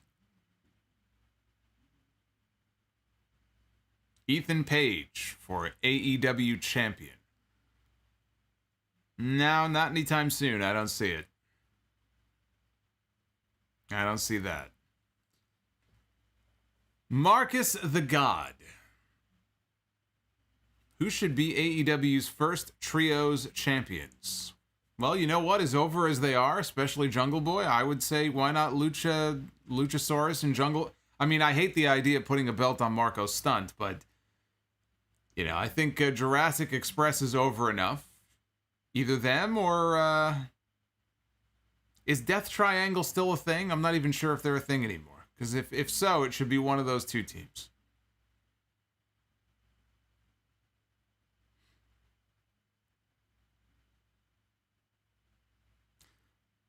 Alberto, predictions for the final season of Better Call Saul. First of all, when is Better Call Saul coming back? I haven't even checked recently. We've got one season left, and I haven't even checked when the show is coming back. Hopefully it's soon. My biggest fear is that they're going to kill off Kim.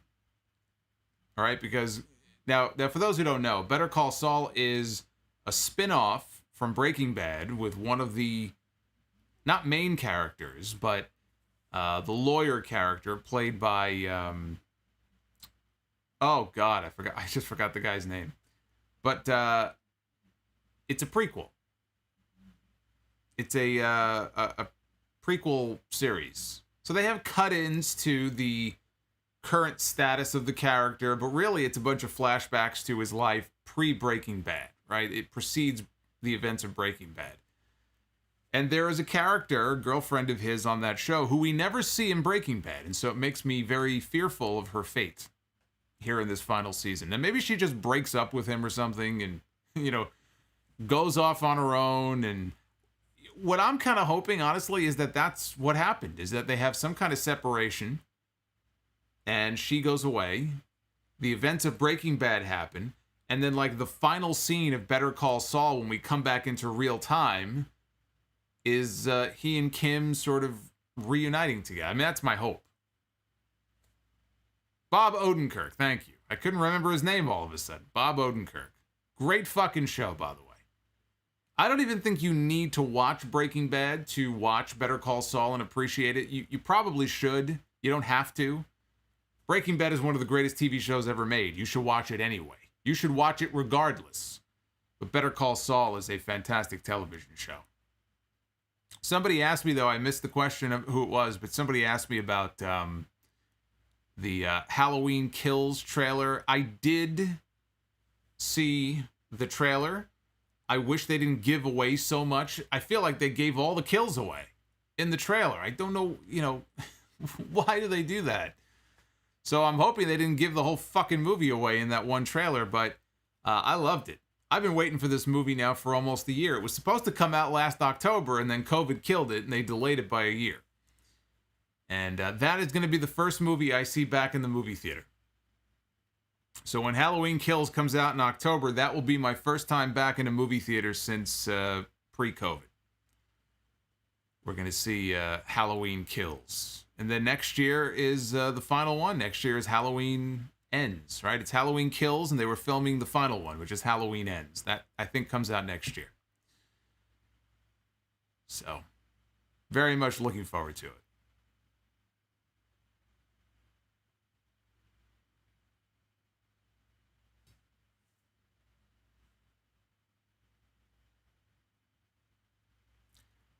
KC says, I can't believe that I've never seen Bloodsport. I mean, I know of it. I've seen pictures and stuff. I know John Moxley and some of the other people that have done matches in Bloodsport, but no, I've never watched it. Hey, Carlos, pay attention. The last 20 questions I've been answering are from the live chat. It's a mix of super chats and live chat, but the last 20 questions have literally come from the live chat. I don't know what you're talking about. You clearly are not paying attention.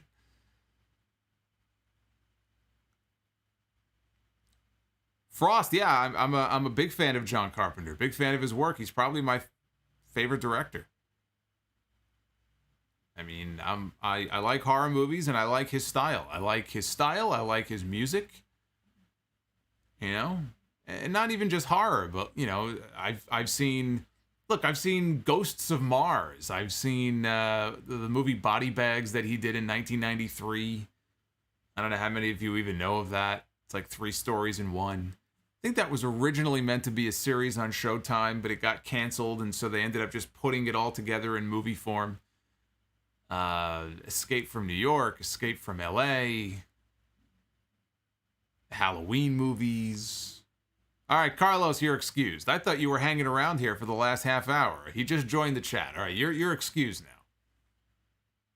I thought you were hanging around and not paying attention. The Wire. Marcus in the chat wants to know, have I seen The Wire? I have not. My brother tells me that I absolutely have to. It's the best series that he's ever seen. And I probably should get on that. Steve Mello is joining us in the chat. Steve Mello, who put together this artwork for me, as he does every week. Steve Mello, the one who put together the artwork for the Solomonster Championship that one of you is going to win next month on Wrestle Rumble. So everybody say hello to Steve Mello. Get the hand wave emojis in the chat. Oz and Gloria says, forget Bloodsport. Lionheart is the best Jean-Claude Van Damme film. Well, I don't know if you're being facetious or not. Obviously, we're not talking about the movie Bloodsport. We're talking about the promotion. I have seen the movie Bloodsport. That I have seen. Time Cop I did not see. But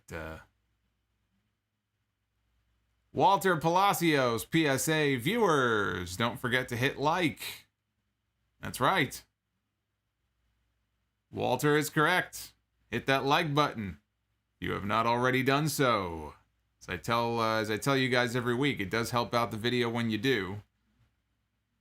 So if you would hit that thumbs up on the way out, that would be fantastic. Prison Break, no, I never saw Prison Break.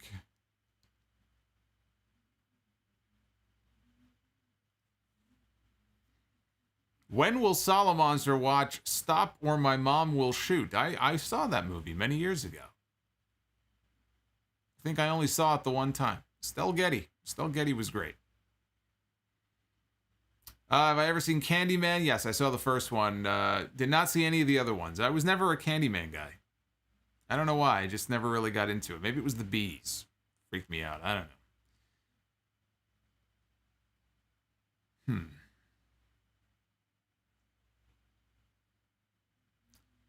Hellraiser 3 with the night. I never saw Hellraiser.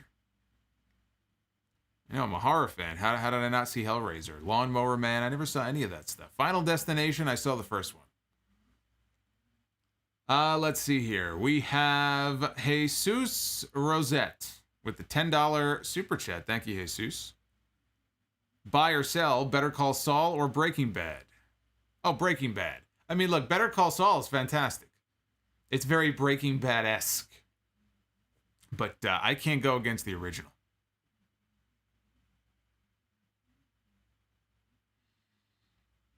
Luke wants to know if I've seen A Quiet Place. No.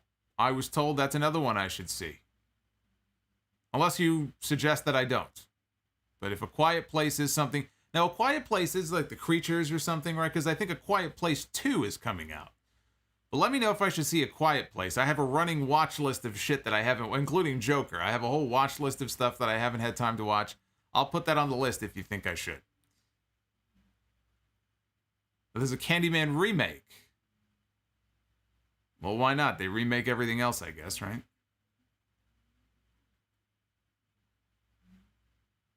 Abdul Rahman, for me personally, I think Better Call Saul is on the level of Breaking Bad. It is on the level. It's absolutely on the level. I just wouldn't say it's better than Breaking Bad.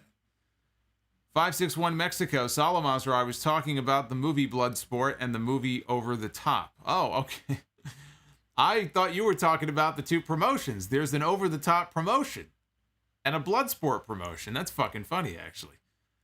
I legitimately thought you were talking about the wrestling promotions.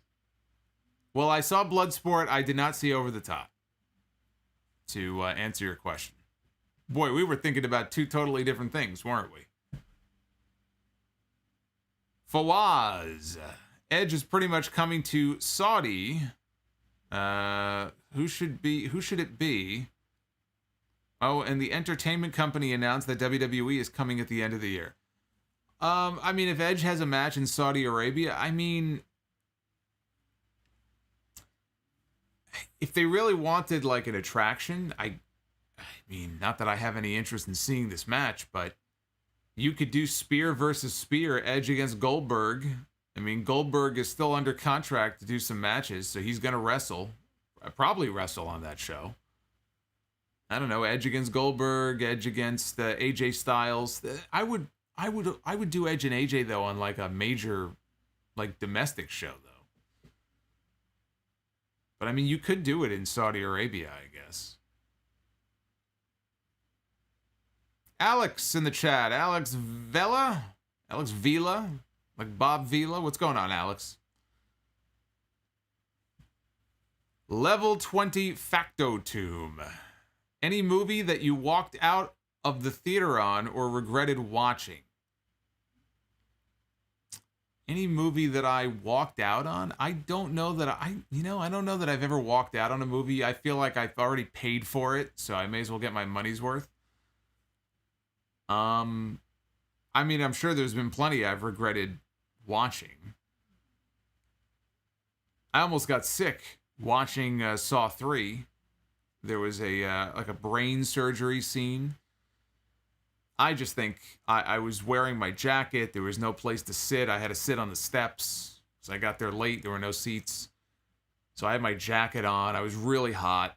And that scene that scene got to me. And I ran to the bathroom and I had the dry heaves. I didn't actually vomit, but I was waiting for it. It just nothing ever came out. So that got to me.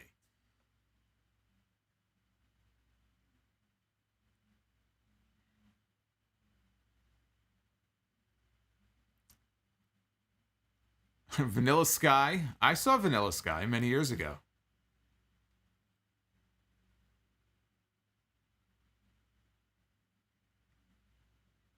Or you can do Batista versus Goldberg against Edge versus Roman in the battle of the only spearer. Yeah, let's not do that. When's your first defense for the Solomonster Custom Championship belt? Well, maybe if I could talk to Tony Khan, we can headline Arthur Ashe Stadium with him, maybe in September. How's that for a main event?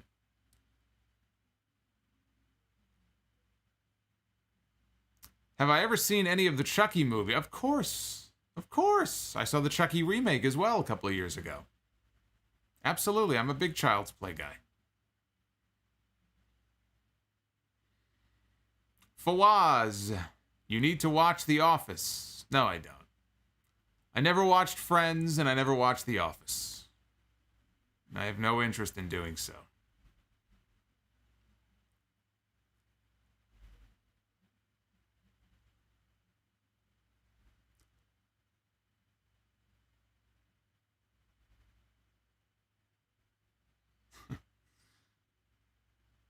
I just saw Kong versus Godzilla. Yawn. Yeah, I still haven't seen that one either. Favorite WWE Studios film? Oh, it's got to be See No Evil with Kane. Speaking of horror movies.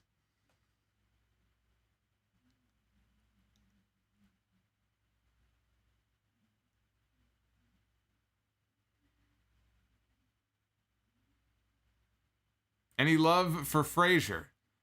Yeah, I was never really that into Frasier. I've seen episodes of Frasier. But wasn't really a Frasier guy.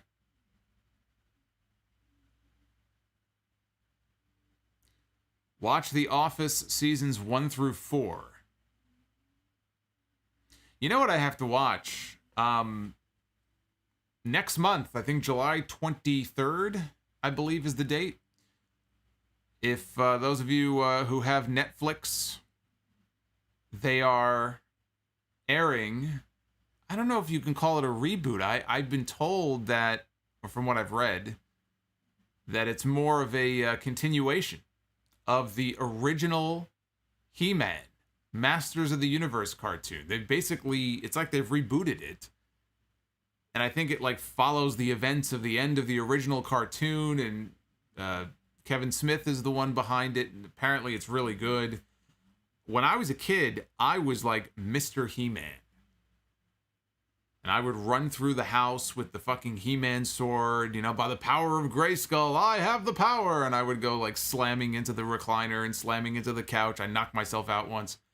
So, like, I was a big He-Man fan. I had all the figures. I had He-Man. I had, you know, Orko and Battle Cat and, you know, Man of Arms or Man with No Arms, whatever the fuck his name was. Skeletor, of course, Skeletor. So...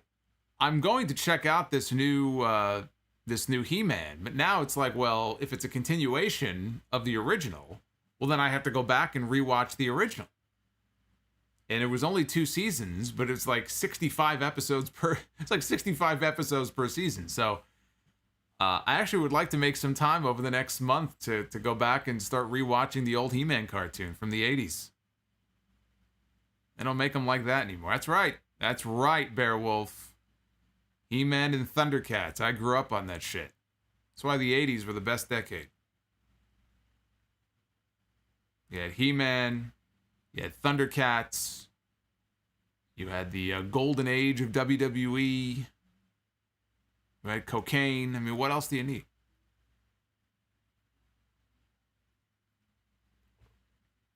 That's right. Mark Hamill is voicing Skeletor in the new He-Man cartoon. Not really a cartoon guy, but I'll make an exception. What is your favorite horror movie mask? It's got to be the original Jason Voorhees. The Shatner mask. The Shape. I'd probably go with that one. Super Friends, no. Breakfast Club, no. Never saw that.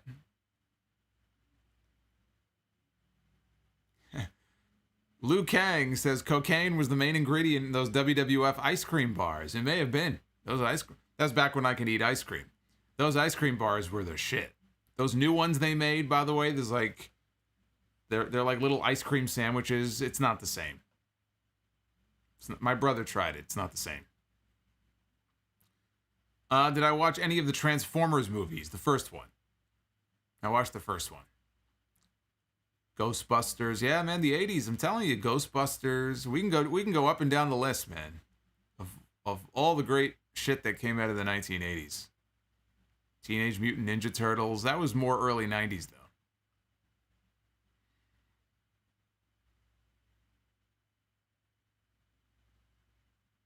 That's right. By the power of Grayskull. You know, Robot Chicken did some really fucking funny He-Man skits over the years on that show. So if you've never seen them before, you know, Robot Chicken, it's like, was it claymation or whatever it is? Really funny stuff. You might be able to find them on YouTube. I was a big fan of those. Did CM Punk ever get his ice cream bar? No, he did not.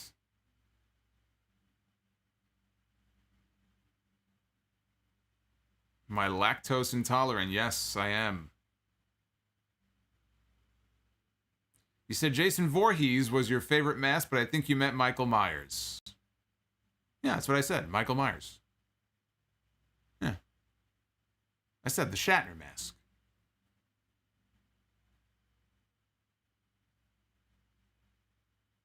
Inspector Gadget. Yeah. I used to watch Inspector Gadget. Remember the theme song? I'm trying to think of all the cartoons when I'm dating myself now, but when I was younger, the cartoons I would watch, you had He-Man, you had Thundercats, you had the real Ghostbusters, you had Teenage Mutant Ninja Turtles, you had DuckTales, you had Darkwing Duck, you had the Smurfs, oh gosh, what were some of the other ones? What were some of the other ones? I need to be well, Inspector Gadget was another one. Dennis the Menace. That was one. Dennis the Menace. I used to watch Dennis the Menace. Do I watch Rick and Morty? No, I don't.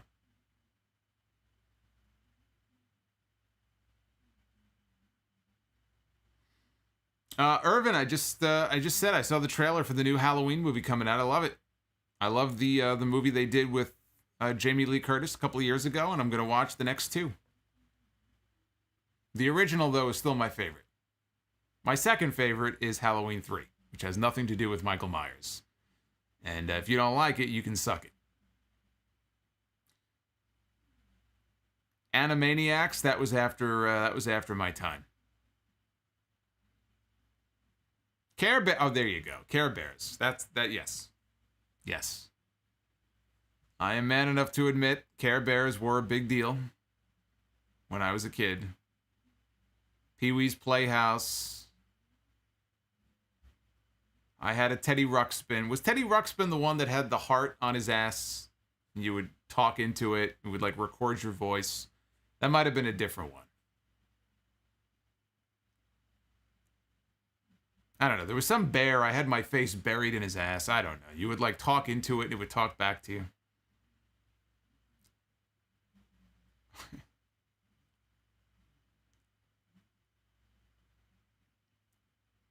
Tiny Toon Adventures. Now, I was more Looney Tunes. There was a Looney Tunes a Bugs Bunny. Oh God, what was it? The Bugs Bunny Roadrunner Adventures. It was a movie. That was the one that I would always watch when I was a kid.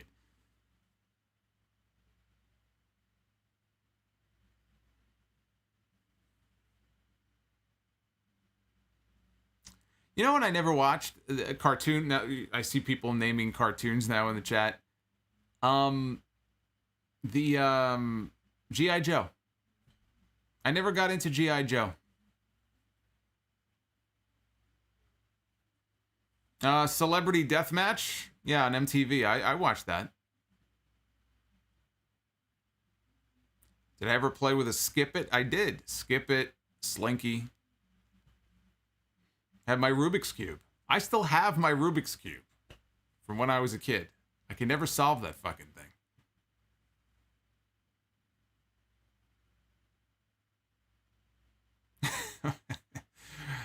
H-Dub says, I think that was Ethan Page tonight. He had his head buried in a bear's, well, you know. Yes, indeed. You know, it's funny. Conor McGregor fan says, I hate kid shows now. I give my kids the old ones. I kind of feel like if I ever had kids, honest to God, I would consider doing the same. I think I would consider, honestly, even for wrestling, if I wanted to share wrestling with them, I would seriously consider, it's almost like being in a time warp, showing them only the old stuff. Like raising them on the old stuff. And then if they want to watch the new stuff, they could when, you know, they get a little older. But whether it's like wrestling or the old cartoons and stuff, because now you can pretty much access everything, right? Whether it's on demand or on DVDs.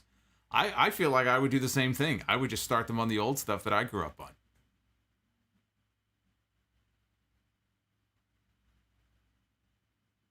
Duckman? No, Duckman was no good. Darkman. I saw that movie with Liam Neeson. I saw Darkman.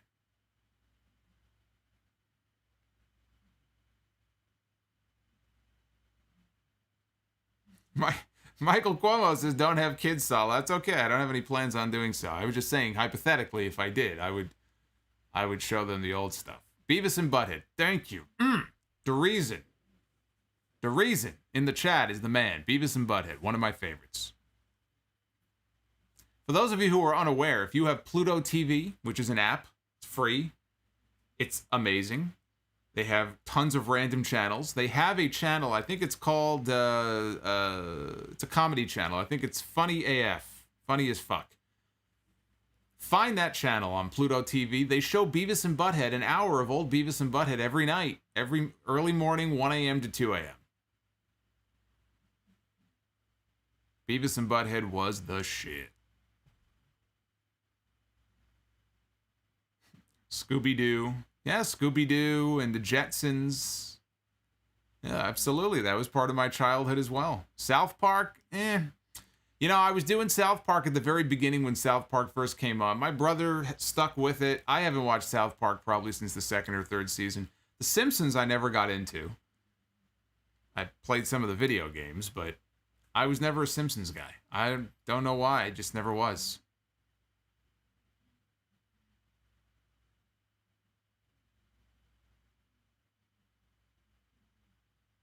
Futurama? No, not a Futurama fan. Flintstones, of course. The Critic. Never really watched much of The Critic or The Tick. Remember The Tick? Family Guy. My favorite Family Guy stuff is just looking up some of the funnier things on YouTube. I never watched it, week to week. King of the Hill, no. Speed Racer, no.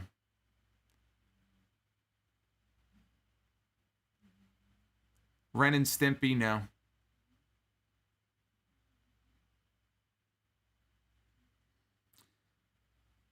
Uh, 561 Mexico. Actually, hold on a second here. I missed a couple of super chats. I was reading the chat so much, I forgot that we have some super chats here. Let's see here. 561 Mexico. Buy or sell? Terminator 2 or RoboCop? The movies, not the wrestlers. That is a tough one. I have to tell you, that is a very tough one. I love both of those movies. Terminator 2 was a revolutionary film in a lot of ways. Boy, that's a tough one. I think I got to go with RoboCop though. I think I have to go with RoboCop. RoboCop is a brutally violent movie. It is a brutally violent movie that no one should allow their, let's see, what would I have been? 8-year-old? No one should allow their 8 or 9-year-old to watch RoboCop, which I did, and it scarred me. The Murphy death scene scarred me for life, as did the acid bath that guy took. RoboCop is... the original, not the remake, Fucking classic movie. Paul Verhoeven. It's his movie, right? Juan Ocampo, we are next to an Irish family at our hotel. We have been trading whiskey and beer. Buy or sell on the worst heel champion, Jinder or Jack Swagger. Oh, boy. Probably Jack Swagger. Fucking boring. There's just nothing to him.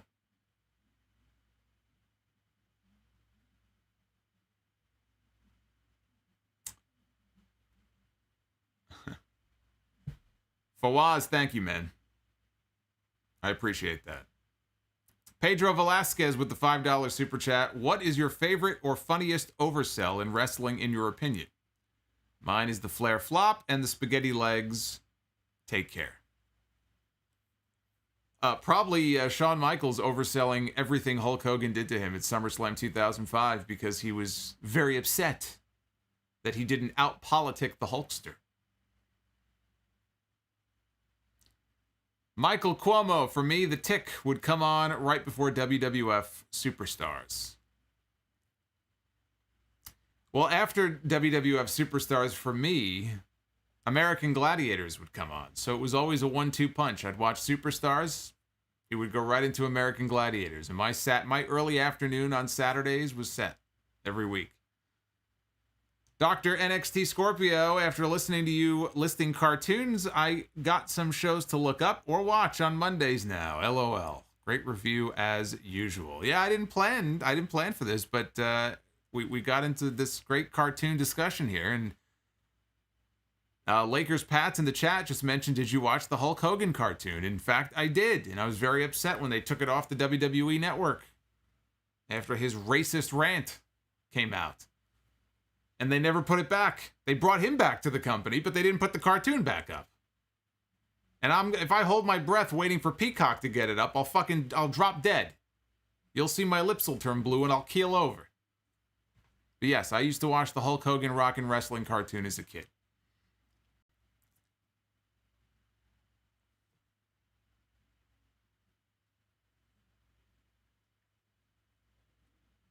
Ah, yes. Malcolm Brown says the Rick Rude Atomic Drop Cell. That was a classic one.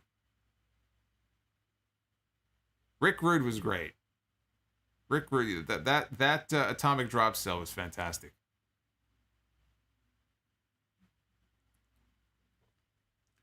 Paul Heyman says, congrats on your MMA victory against Wardlow. Well, thank you.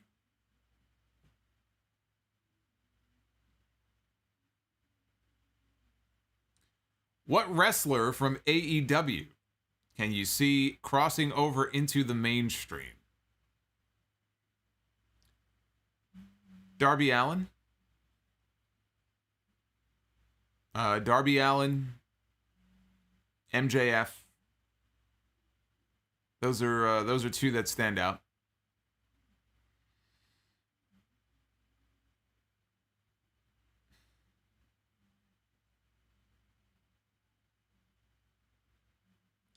The Rock selling the Stunner. Well, I mean, of course, most people are going to say that.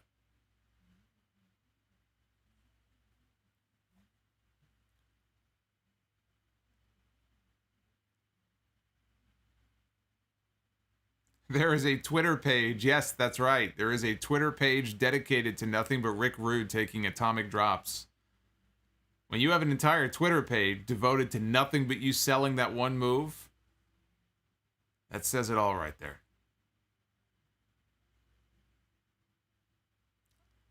I have seen the RVD oversell of the Tommy Dreamer pile driver in ECW, where he bounces up like 3 feet off the mat. That takes some neck strength.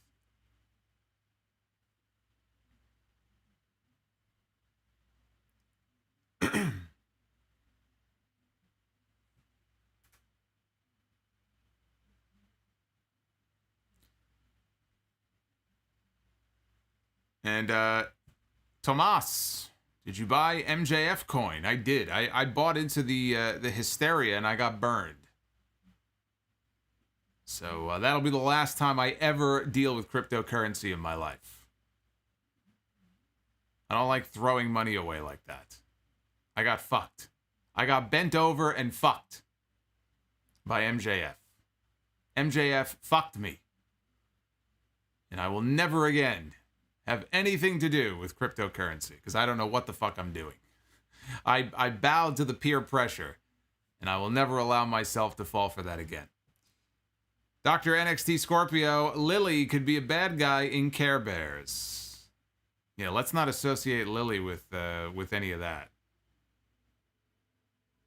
Can you see Elias winning the Universal title? You know, Elias had an album that came out, right? Last year it was, called Universal Truth, and I made a comment at the time that that's about the only thing universal that Elias will ever be part of.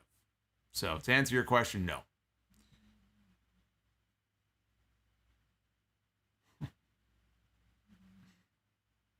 You are poor now, as MJF says. I didn't invest that much. Yeah, cryptocurrency, look, I don't understand it. I don't get it. There are people far smarter than I who maybe they know more about it and can explain it, but to me, it's just, it's all just nonsense.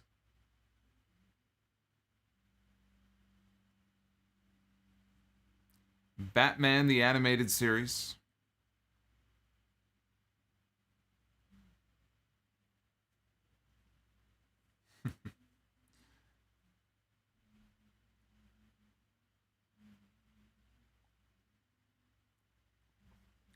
All right, well, this has been fun, but we've reached that point where we do a little something here on these AEW streams with our good friend Zinfamous HD on Twitter. You should all be following him, by the way. There's his handle on your screen, at Zinfamous HD. Where we stopped this GIF that I'm going to play here. We stopped this GIF twice. And we basically randomly picked the WrestleMania main event. I've picked a few good ones before, and I've picked some not so good ones. So we're going to give it a go, and hopefully this will be one of the good weeks, but I don't have a good feeling about this, but let's see what happens. What's the worst that can happen, right? What is the worst that can happen? Let us see what the WrestleMania main event shall be as I booked the WrestleMania main event, and look at that. One half of your WrestleMania main event is your AEW World Champion, Kenny Omega. A healthy Kenny Omega, the cleaner Kenny Omega, in the main event of WrestleMania. Who will Kenny Omega be battling? Hey, Tomas, thank you for the 99 cents, man. I appreciate it. But let's see who Kenny Omega's opponent is going to be at WrestleMania. His opponent is going to be Christian Cage. A match that I just got done talking about, a match that absolutely is going to happen. Not at WrestleMania. But this is going to be an AEW championship match at some point this summer. We are going to see Christian Cage one-on-one against Kenny Omega. So there you go. I just booked a WrestleMania match that actually is going to happen, but it's going to happen in AEW. I just did Tony Khan's booking for him. How do you like that? How do you like them apples? Huh? Say I can't book. I wrote the damn book. Shrey says I just booked the All Out main event. I don't know if it'll be at All Out, but that match is absolutely going to happen. Maybe it's a big Dynamite television main event, or maybe it is All Out. Could be. Could be.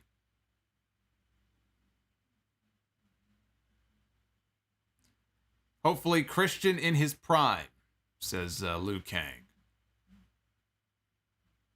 Right match, wrong promotion. All right, well, again, this has been fun. I didn't expect to get into this pop culture cartoon debate. Hopefully you guys now, especially some of you younger guys out there, have some old shows to go and watch and catch up on. I just listed all the classics, all the stuff that is worth going out and tracking down. I'm sure it's not going to be too hard to find some of that stuff online.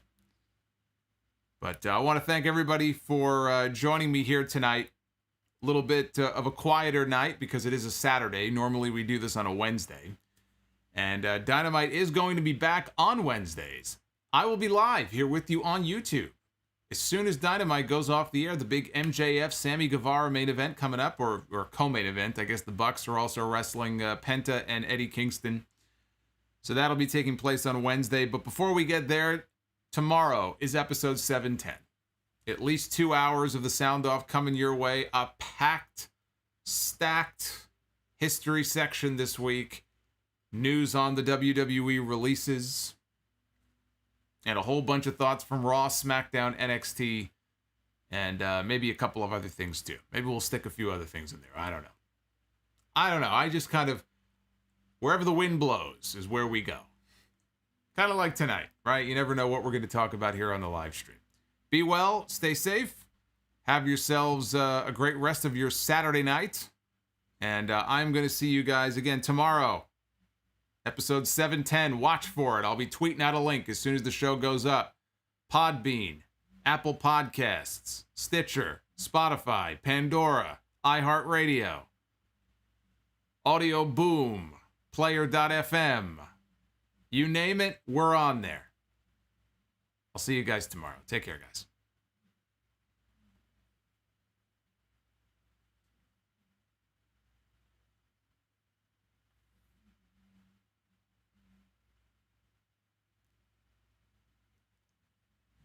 Amazon Music, that's right. That's right. Amazon Music. Tomas, thank you again for the 99 cents, man. I appreciate that. Thank you for being a fan. Thank you to everybody else. Have a good night.